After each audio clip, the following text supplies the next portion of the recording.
phones. Fine, I've made sure that my sound system is giving me good sound. I've made sure that the environment that is interacting with the sound is also bringing out the best in it.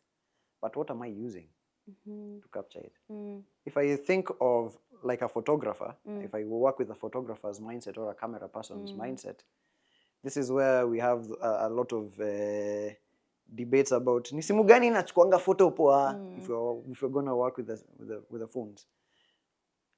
If I buy a low quality phone and try to take photos with it, it looks bad. Yeah. If I use this, yes guys, I own an Apple phone, the thing. If I use an iPhone or a high-end S25 or something, a high-end phone, it will give me different quality. True. So even the thing that is capturing is important. There's a whole science behind it, behind there are types of microphones. Oh, I know. Yeah. Like Guys. oh boy, here we go.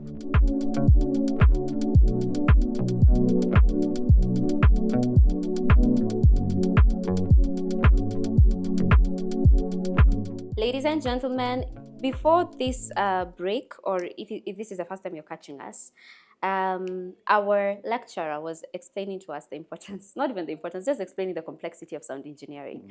And it sounds like some voodoo magic-ish that I don't know how you're supposed to figure it out. So now I'm ready. Now I'm ready to figure out how the heck do you manipulate the air and the whatever, and like how does that play into what I hear? Up to this point, I thought that all that the music producer will just, get some vocalists, slap some beats, export, upload. Done. Yeah. You get. Yeah. So now we are ready. We are ready to find out the basics or the introduction to sound engineering. This is where your passion becomes a profession, where creativity finds direction. This is ADMI, and I am your host, Sedo. And joining us is... This is Hendrick Sam. Yeah. I sneaked it in, guys. I'm so happy. But I said it on the first time. Okay. Yeah. So now we're ready. Yes. Take us through an introductory, introduce us to sound engineering. Oh, okay. As I was thinking about how to do this, I imagined that I would, if I'm trying to learn something that is this complex, how can I approach it? How can I approach it? And there are two big frameworks that I would like to use to see whether it can help our general understanding of how sound works. I'll take two approaches. I'll take a chronological approach, and then there's another one, I call it the sandwich. So, yes, we are gonna eat sandwich. The chronological approach, I'll do it in 3 steps. Even when I teach in class, I teach about how the sound is produced, what it travels through, and where it's gonna end up at the end of the day. So I'll walk us through that, and then we'll see where that goes. How sound is produced. And I think I hinted it in the previous episode, where is you play an instrument or clap your hands or you talk or something or you sing. And when you do that thing where it's like throwing a pebble in the water and the air around it forms waves and it starts moving. And yay! See, sound has been produced. And then when the waves move, they're gonna move in air. Well, if I think I don't know what kids these days do, but when I was young, I remember distinctly taking cans of Blue Band and stringing them together with a string and playing telephone with them. That's using a solid to transport sound. But in air, it works a bit differently. And there are things I can do to air to modify how that sound is going to get to where it wants to go. Like introduce obstacles in the path. If I think of it like light, if I do this, camera, I'm sorry, and I put my hand behind this, the camera will not be able to see it. True. Unless my hand was translucent or transparent, then the light would pass through. I can do the same thing with sound. I can bring obstacles in the path to modify it. How that sound will... How that sound will get to where I want it to go. Where it's going is another whole situation. Mm-hmm.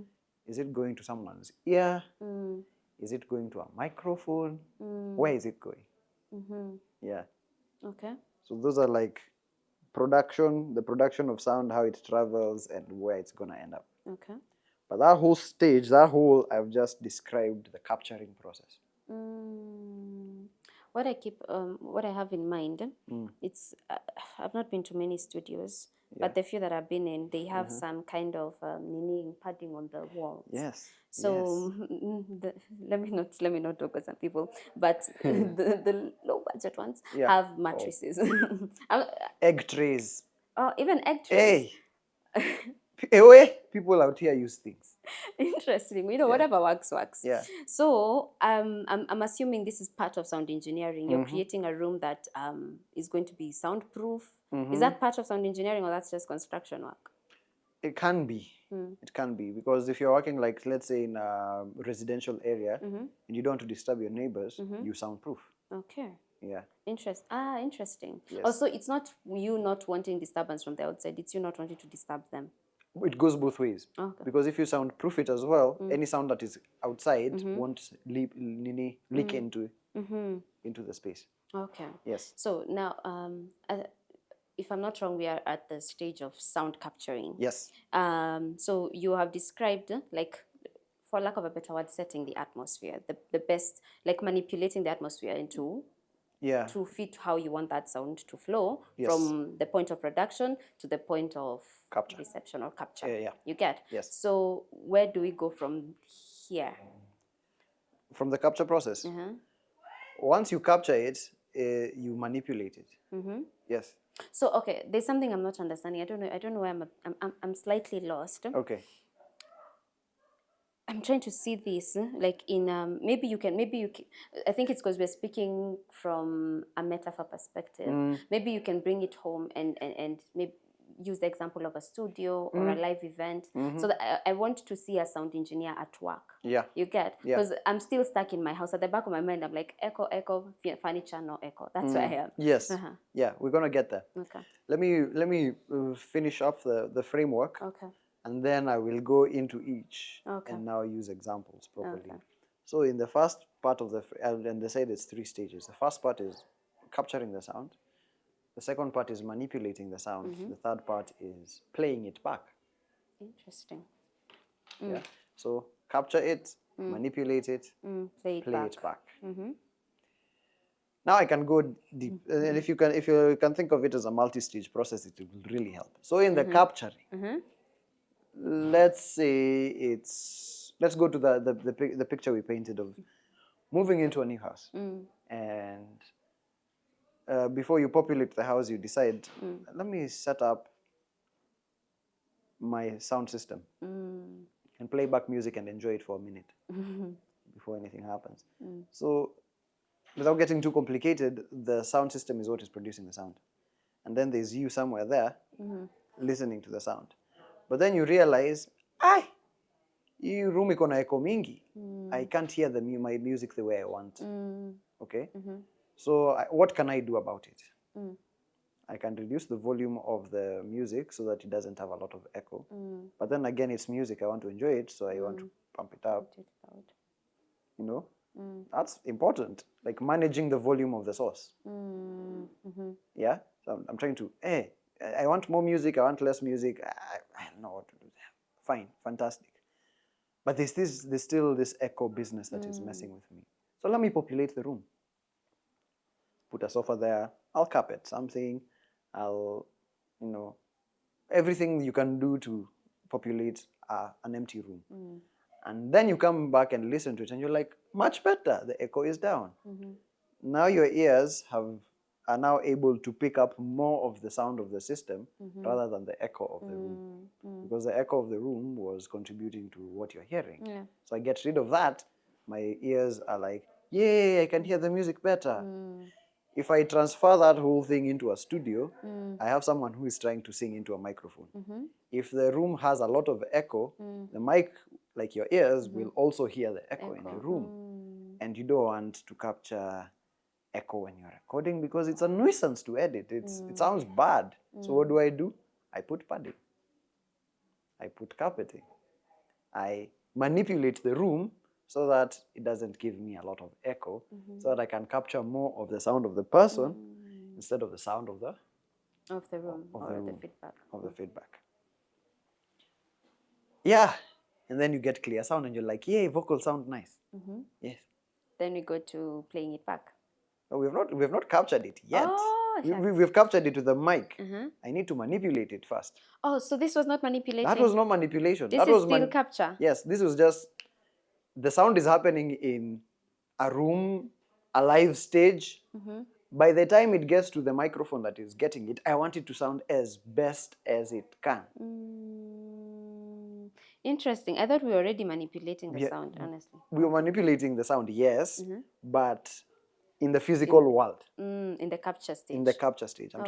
In the mic with your ears even and so on. Yeah. I'm trying to make it sound as good as possible so that if I grab it with a mic, it sounds good. Yes. Okay, so now we go to the manipulate stage. Yes. But before we go to the manipulate stage, can we talk a bit more about the capturing and whatnot? Sure. Phones. Fine. I've made sure that my sound system is giving me good sound. I've made sure that the environment that is interacting with the sound is also bringing out the best in it. But what am I using to capture it? If I think of like a photographer, if I work with a photographer's mindset or a camera person's mindset, this is where we have a lot of debates about ni simu gani inachukuanga photo poa if you're gonna work with the phones. If I buy a low quality phone and try to take photos with it, it looks bad. Yeah. If I use this, yes guys, I own an Apple phone. If I use an iPhone or a high-end S25 or something, a high-end phone, it will give me different quality. True. So even the thing that is capturing is important. There's a whole science behind it, behind there are types of microphones. Oh, I know. Yeah. Like guys. Oh boy, here we go. The types of microphones. My memory is doing that thing. It's doing that thing. Yeah, but there's the one for church that is called the something dynamic yes, mic, true, and then true. What's the other one? Condenser. Yes, the condenser. Yeah. So I was listening in class. Yes, you were. Fantastic. Good student. Thank 5 you. stars. Yeah. So like the same thing, even with our capturing a photo or videos, we apply the same kind of mindset in capturing sound. So dynamic mics are good for some things. Condenser mics are good for others. There's another type of mic that is not popularly known. It's called a ribbon mic. That's a story for another day. Okay. A ribbon mic, but yeah, the most commonly used ones are dynamic and condenser, and they both give you different outcomes, and they have. Can I ask a dumb question? It's not dumb. Thank you. Yes. Wait till you hear it. Okay. So how I understood the dynamic mic is that it takes the audio that's closest to it and amplifies that, so that's why it's good for like PA systems. The condenser mic records everything.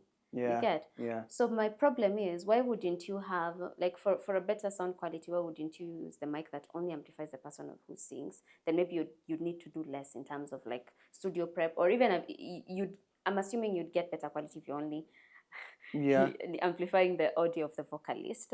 But the condenser mic records everything, including like your blinking. Yeah. So why is that preferred in the studio? In studios, not this. Okay. Condenser mic, we prefer it in studios because of the amount of detail it gives us.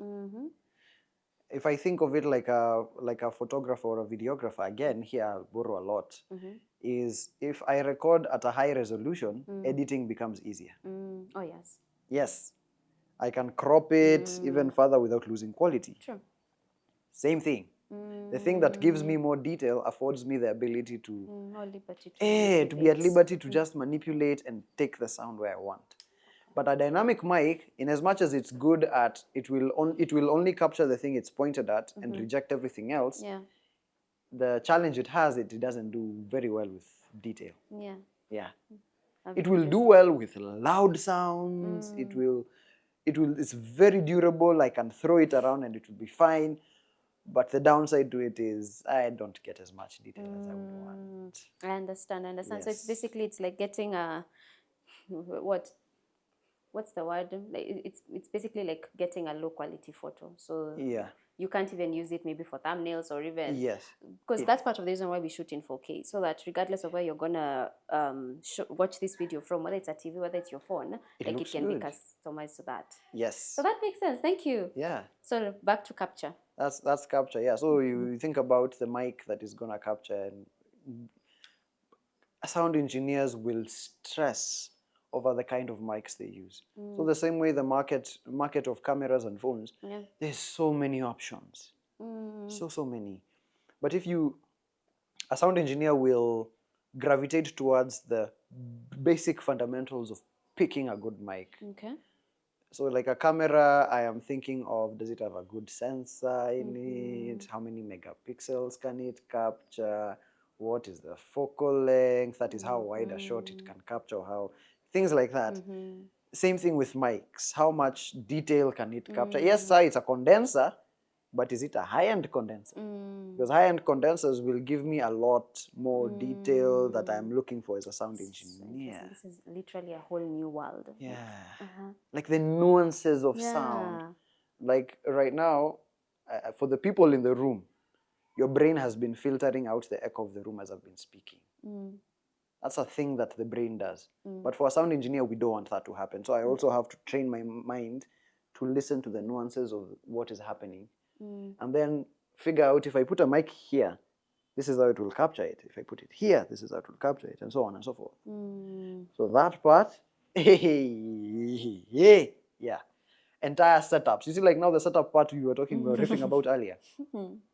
You see things like you go to an event early, like it's a show for musicians, and you just see people putting up speakers and mics and cables, and you're wondering what is the siweke tu shikanisha tu na wati itakuwa sawa. But they're figuring out, how will this mic capture the musician who will stand here, and how will that translate to the PA system? By the time it gets to the person who is enjoying the music here, they're not thinking about, I must say this thing is too loud, it's hurting my ears. It's optimized. And so a lot of thought goes into that part of setting up. And here we are talking something as simple as setting up a mic or setting up many microphones for an event. So now imagine it's one mic, and then there's like 27 mics in an event. It's like setting up a multi-cam situation. Yes. Yes. Oh my God. It's like having multiple cameras to shoot at. Is that where we get the two sound from? Which sound? Oh yes, the feedback. Yeah.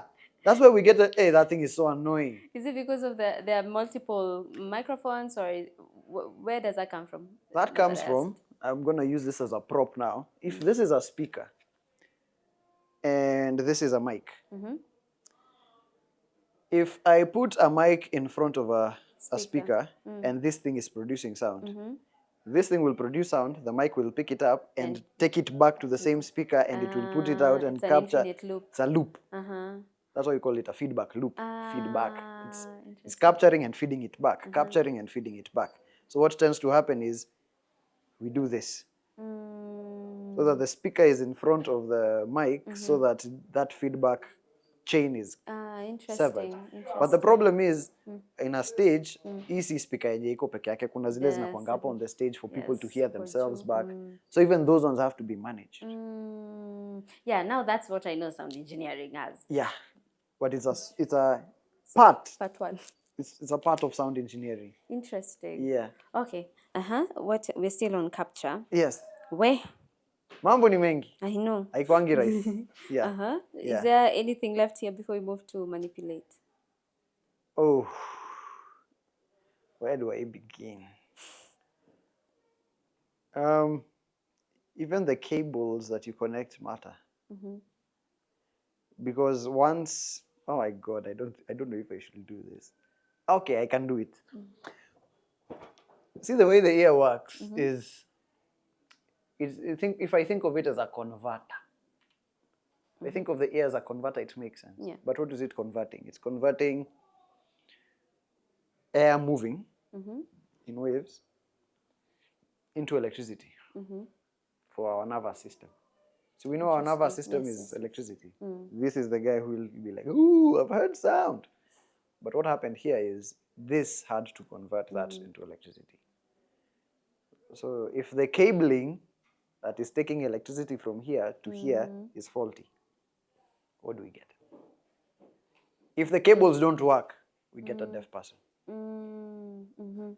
If the cabling is faulty, I can only hear some things and not others. Yeah. Same thing with mics and things that capture sound. Yeah. Is they're converting sound to electricity. Yes. So of course, the quality of the thing that is doing the transportation of the electricity matters. Because where there's electricity, there's noise. Oh, yes. I want a cable that can eliminate that noise, so that what I'm getting at the end of the nikishikanisha kwa mix ama kitu hiyo is the pure sound with as little noise as possible. So sound engineers are also electricians in a manner of speaking. Now they are not only airbenders, they're also electricians. And construction workers. And construction workers. Mtu wa mjengo kubeba speaker yako hivi. Yo. Yeah. So, okay, let me see if I've got this right. In the capture stage, the manipulation, a little manipulation has to happen. Yes, a little manipulation. So the setup of the room matters, because that's going to dictate the quality of audio that's being taken from the source to the receiver, which is the mic in this case. Yes. And then the quality of mic matters, because it's going to dictate the amount of detail it picks up. And then the quality of the cable that goes from the mic to whichever input source we're taking it to matters, because it dictates whether it silences the electricity, or like it can either maintain or reduce the quality of audio you receive. That is spot on. I'm amazing, guys. Oh. Anything else in capture? No, I think that's for our intentions and purposes, that makes sense as an introduction. So we will be back, ladies and gentlemen. I am your producer / host, Sadu. And I'm here with... This is Hendrick Sam. Woo! This is where your passion becomes a profession, where creativity finds direction. This is ADMI. Keep watching, Mom and Dad. Bye. Oh, this is fun.